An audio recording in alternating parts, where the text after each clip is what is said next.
కాదా మీరు ఎంత రాష్ట్రమైనా అభివృద్ధి చేయండి సార్. ఆంధ్రప్రదేశ్ తెలంగాణ ఉమ్మడిగా అభివృద్ధి కావాలని మనస్ఫూర్తిగా మా అందరి కోరికలు సార్.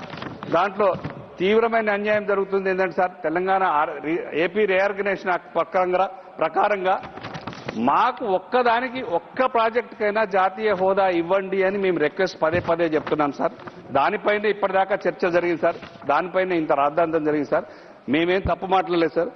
మా రాష్ట్ర ప్రభుత్వం నుంచి ఎవరి ప్రజల సొమ్ములు, ఎవరి సొంత సొమ్ములు ఏ ప్రభుత్వాలు ఖర్చు పెట్టవు సార్. మా సొంత సొమ్ము పెట్టలేదు సార్. కేంద్ర ప్రభుత్వం కూడా ఎవరి ఇంట్లోంచి పెట్టారు సార్. అన్ని ప్రజల పన్నుల రూపాయన వచ్చే పైసలే ఖర్చు పెడతాం సార్. మేము 34,000 కోట్ల రూపాయలు తెలంగాణ రాష్ట్ర ప్రభుత్వ సొమ్ము సార్.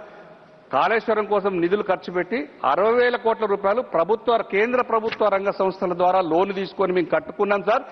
అది అత్యంత ప్రపంచంలో అతిపెద్దమైన ప్రాజెక్ట్ సార్. అది కాళేశ్వరం కేవలం 3-4 ఏళ్లలోనే కట్టి తెలంగాణ రాష్ట్ర ప్రజలకు అంకితం చేసి 60 లక్షల టన్నుల ధాన్యాన్ని పండించే రాష్ట్రాన్ని 3 కోట్ల టన్నుల ధాన్యాన్ని పండించే రాష్ట్రంగా తీర్చిదిద్దిన ఘనత మా కేసీఆర్ గారు సార్. దానికి కనీసం దానికైనా పాలమూరు రంగారెడ్డికైనా ఒక జాతీయ హోదా ఇవ్వాలని చెప్పి మా రిక్వెస్ట్ సార్. మొన్న మాట్లాడింది కూడా మా గౌరవనీయులు సిఆర్ పాటిల్ గారు మంత్రి గారు వారికి చెప్పింది కూడా అదే సార్. అది కొంచెం మిస్ జరిగింది సార్. దాంట్లో ఒకసారి రికార్డులో